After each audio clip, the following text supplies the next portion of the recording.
So I had a request off of YouTube for on one of my other videos. Somebody was looking for some technique. They wanted me to talk about how I weld, how I TIG weld. So this is the torch. This is the tungsten that you see in the end of it right there. This is where the arc actually happens. And what I want to do is just show you on this piece of metal how to start the arc and how to keep the arc going and how to make a puddle and flow along. And I'll try to talk with my helmet down.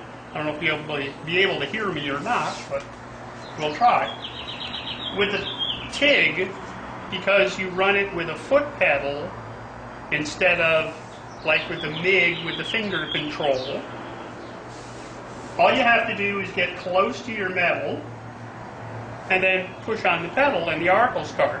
And you can sit there and work along. With the MIG welder, you always lead the puddle. You don't do that with TIG. With TIG, you push the puddle.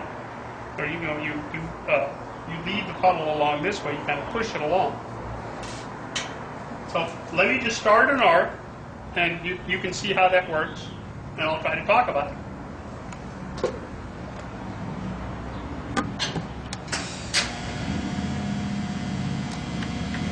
You can see right there that I don't really have a lot of molten metal going on because I haven't pushed down on the pedal very far. If I push it all the way down, you can see there's starting to get a little molten puddle going on where the scrap metal is starting to melt away.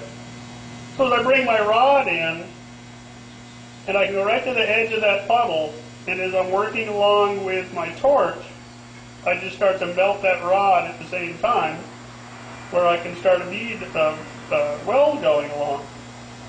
It's a very slow process compared to MIG welding. Takes a little bit of hand-eye coordination, and you just have to remember, slow down. Just go easy, just work along. And then just lift up on the pedal, and the arc goes away. So let me get another piece of scrap, and I'll weld the two of them together, and you can see how I would do that. Hang on, I'll be right back.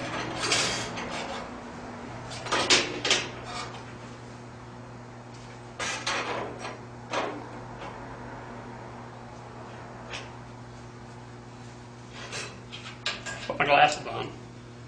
Glasses actually help with TIG to let you see the weld a little bit closer so you can be a little cleaner, a little neater with it. That, and I'm going blind. Turn it this way just a little. Okay, here we go again. And so I start the arc, and you can see both pieces of metal starting to get molten. So I'll go in and add a little filler rod to it. And now I've got a weld going. So you just have to keep the molten puddle moving along. Try not to burn through.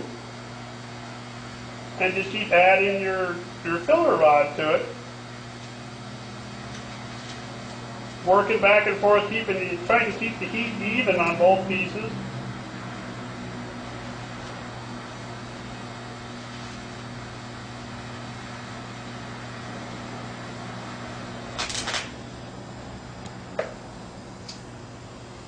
And that's kind of how you do it.